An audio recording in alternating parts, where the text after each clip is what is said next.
Clare O'Neil, welcome to the program. So you've announced that this task force of Australian Federal Police and Australian Signals Directorate personnel will be now given a permanent remit to keep going after the cyber hackers. Are you giving them extra resources or powers as well?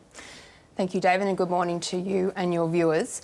Mark Dreyfus and I announced with the Deputy Prime Minister yesterday that we're setting up a permanent standing operation, a partnership of new policing between the Australian Signals Directorate, which are the cyber guns of the Australian Public Service, and the Australian Federal Police. This is an entirely new model of operating for these two organisations.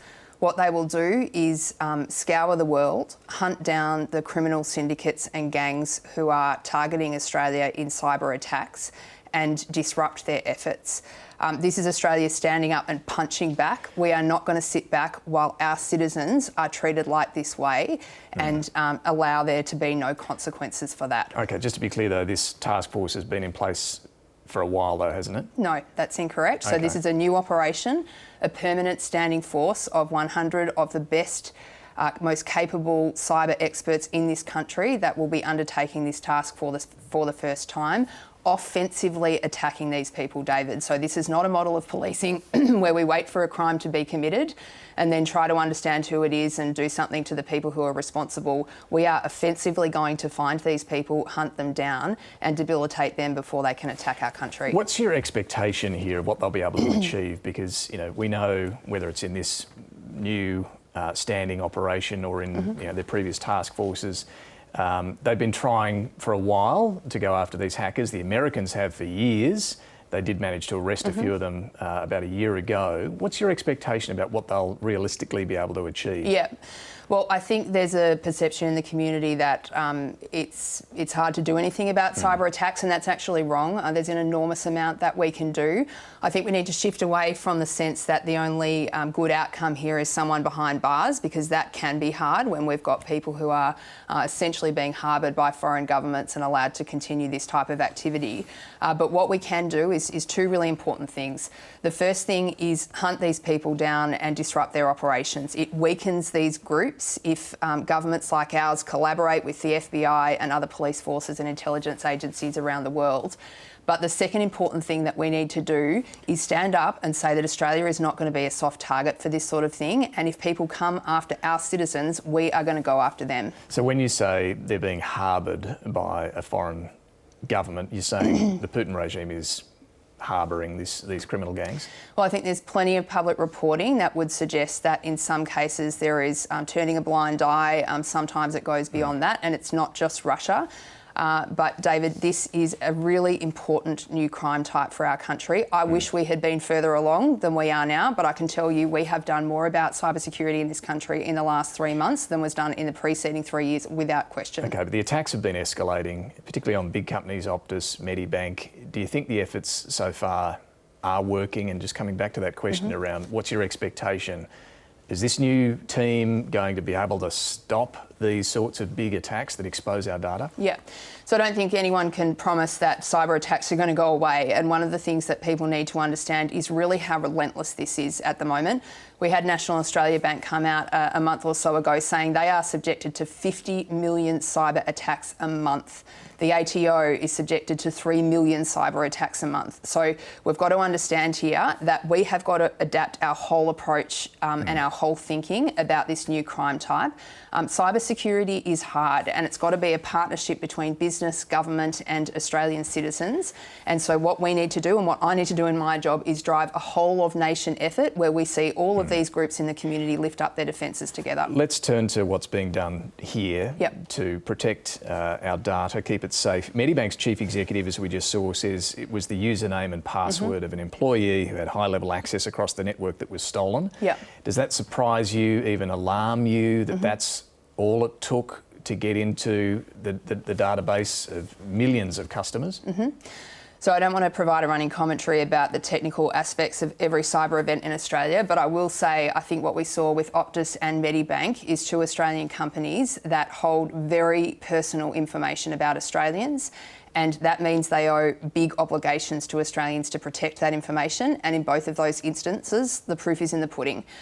The information did get out, and that tells us that proper protections weren't in place. Now, So Medibank did not have proper protections in place? Well, I have been quite direct about what I see as these two companies not having fulfilled their duties. But what I would say, David, is that we've got to come at this conversation with a sense of humility. Government holds more private information about Australians than anyone else in the community, and we've got cyber issues that we need to fulfil here.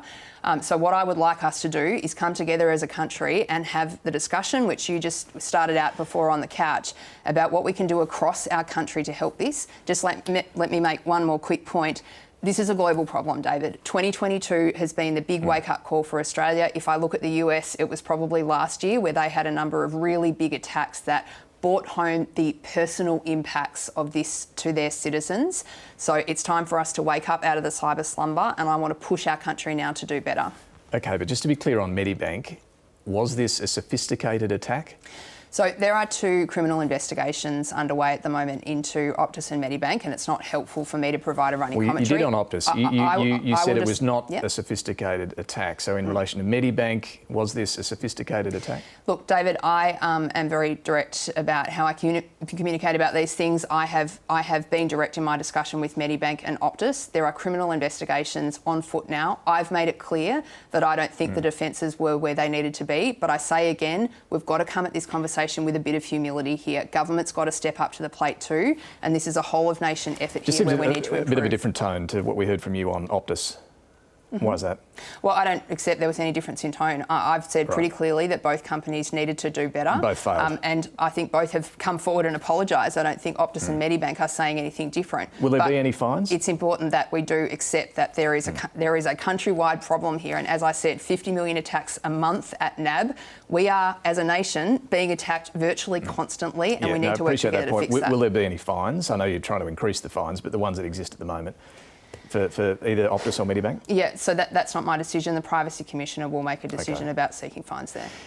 You're looking at ways to stop companies holding too much data for too long. Tell us a bit about what you're looking at there and whether this idea of some sort of national ID database or bank is an option. Yeah, so just on the data, that's something the Attorney General and I are very concerned about. I heard from lots of constituents during both Optus and Medibank where people hadn't even been a customer of those organisations for sometimes up to a decade and still were contacted to say that their data had been hacked. So what this is for us is a national vulnerability, and what we need to make sure is that companies are only holding data for the point in time where it's actually useful and the data is otherwise disposed of. So Mark Dreyfus is undertaking a review of the Privacy Act at the moment, and he is looking at that. It's a complex question because, as you noted on the panel, there's a lot of state and territory regulation about the retention of data that needs to be taken account of. So that's something that will be looked at in the context of the Privacy Act review. And paying ransoms, you've advised companies not to pay ransoms to hackers. Should it be made illegal? Look, just on ransomware payments, so I think it's pretty clear that Medibank were right not to pay the ransom, because if I have never seen people that lack a moral code so clearly than the hackers who are releasing data about Australians online. Right? Yeah, and the idea that we're going to, trust these people to delete data that they have taken off and may have copied a million times is just frankly silly. So I think that was the right decision, and we're standing strong as a country against this. We don't want to fuel the ransomware business model, David, and that is what happens when ransoms are paid. So would you make it illegal to pay a ransom? So the way that we're thinking about the reform task, which is quite clearly needed here, is a bunch of quick wins, things that we can do fast, and the standing up of the police, new police operation is one of those. There's some really big policy questions that we are going to need to think about and consult on, and we're going to do that in the context of the cyber strategy. So you'll have a look at that? Yeah, so we'll have a look at that. At whether to make it illegal? That's correct. Okay, let's move to some other issues. The migration. During the week you announced a review of Australia's migration system, which will help you develop, you say, a new national strategy for migration. It sounds pretty broad. What's it about? What are you trying to achieve here? Yeah. So if you look at our country, we've never done anything big or important or meaningful in the last 100 years without asking the best and brightest from around the world to come and help us do it. And when I look at the migration system today, you know, we've come into office, this system is genuinely in a state of disrepair. It has no strategy. We've got enormous complexity in the system, literally, you know, hundreds of different visa categories and subcategories. It's expensive, it's complicated, it's bureaucratic, it's not working for migrants, it's not working for business, not working for the country. Now, when we look at Australia's future, we've got some really big challenges we're facing: transition to a climate neutral economy. We've got to increase our productivity. We've got to recruit a caring workforce from around the world. And given the context of our region, we need to build cyber sovereign capabilities in a few key areas. The migration system is not the full answer to any of those things, but it's part answer to all of them. So I want to get this system working for the country. Look, one of the big problems, and you've identified this, is the long processing time for bringing in skilled workers. It's crazy how long some of the wait time is at the moment. Various suggestions out there to speed things up. Get rid of the skills list and simply say to business, you got to pay a higher minimum salary threshold, and then you can bring in who you want. Yep. Is that a good idea? So it's certainly something that the strategy will look at. And if I can just explain a little bit further for your viewers, you know, one of the things we've got to do is make a shift in our thinking. We've spent almost the whole of the last decade in a big conversation about immigration, about how to keep people out of our country. We are in a global competition to attract the talent that we need for the future.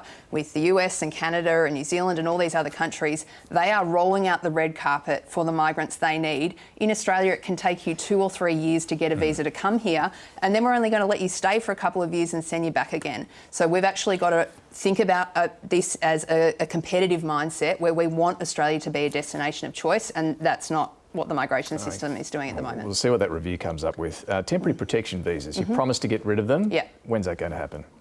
So it is a promise. We've got a number of people living in Australia on temporary protection visas who have been here, you know, 10 years. For more than a decade, yeah. And I think there's real desire in the community to allow those people to have some sense of permanency. So when will you do that? That was a commitment that we made at the election, and we're working through it slowly and carefully, David. And I hope that your viewers see that one of the hallmarks of our government is deliberateness, calm, methodical focus, and we are working through how we can do that. Can you give us a time frame? Because I've heard from some people in this situation, been here a decade, still in limbo. Yeah. When, like in the next 6 months, next year, when are they going to be given some permanency? I'm not going to give you a time frame. I'm just going to tell you that we've committed to doing it. We will do it, but we're going to do it calmly, methodically and carefully. What about the so-called legacy caseload of 9,000 or so people who came by boat back then, but were denied a refugee visa, found not to be a refugee, people like the Billa family? What's going to happen to them? Look, that's one of the complexities that we're still working through, David, and what you find when you come into office and the immigration system has been woefully neglected for almost a decade so is it's that on your watch now, though. So there's about 9,000 of these people. Yeah. What are you're not sure what to do? I don't have a straightforward answer to you yet. It's a really, really complex and difficult problem. We're 5 months into a new government, David. We will work through these issues over time. Okay, but this has been a problem for a decade. We'll work through it over time. Your junior minister, the Immigration Minister, Andrew Giles, has reportedly been the star attraction at some Labor Party fundraisers in the lead up to the Victorian election, fundraisers to raise donations from Tamil and Indian communities. Are you okay with that, or do you have a problem here? David, raising money is a part of the work that we do as members of Parliament. This is but using the Immigration Minister as the draw card. This is not a Labor or a Liberal thing. You know, I look at the Teals and the Greens, they're raising far more money than I ever have for my campaign. I'm asking here about using the Immigration Minister as a draw card to rattle a tin from ethnic communities. Yeah. Is that different? Is that a problem? I don't see it as being any different, David, and I'm actually unsure. So you're okay with that? I'm unsure as to why this is garnering media attention. I mean, last night around the country there were probably half a dozen members of Parliament doing exactly the same thing, and I'm actually not sure why. They're not the Immigration Minister. I'm specifically asking about using the Immigration Minister as a fundraising draw card in ethnic communities. No problem? Yeah, again, I'd say, David, this is a part of our role, and Andrew is going to community events and talking to community groups. This is part of our job as members of Parliament, and it's certainly no different to what I've seen previous, and I'm not sure why this is garnering media interest. So this is part of the work that we do. Finally, a number of community groups and local mayors in Western Sydney have been concerned about the decision to resettle families of ISIS fighters in their suburbs. Now, you've made it clear that you've done this based on national security advice. I accept that. But what about their concerns in Western Sydney? Are you going to, or have you met with any of them to discuss what's happening? Well, a decision like this is, I think, always going to be one where there are different views expressed in the community, and I absolutely respect people's right to have a different view. If I can just explain what the Australian government has done, has brought back 4 women and 13 children, the oldest of which is a 13-year-old girl, to resettle back in Australia. What I really want people to understand about this is that the people at the heart of this issue here are Australian citizens. And the reason I make that clear is because these people will be able to come back to Australia. They can demand as of right an Australian passport at any time.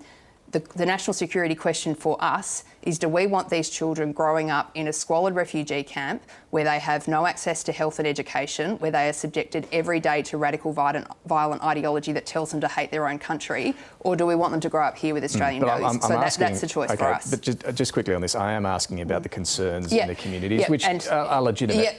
Are you going to meet with them? Why haven't you met with them? Yeah, so I've talked to the members of parliament who have raised those concerns, and if there are other members of parliament that I haven't spoken to. Are you going to talk to the mayors and the community leaders? So the person who has been most vocal on this is Di Lee. I'm organising a detailed briefing from my department about the arrangements that have been made. Why don't you go to Western Sydney, though, Minister, and talk to the Yazidi and Assyrian leaders and say, look, here's why we're doing what we're doing, and here's the monitoring that's in place. Why don't you do that? So what I've spoken to the members of parliament who represent those areas about is just having a discussion about what the most constructive way for me to engage with those communities is, and I'm happy to do that, David. It's part of my work, and I understand that this announcement will have different impacts on different types of Australians. I agree, I've got those obligations. All right, so you're open to doing that. Clare O'Neil, thanks for joining us this morning. Thanks, David. Thanks so much.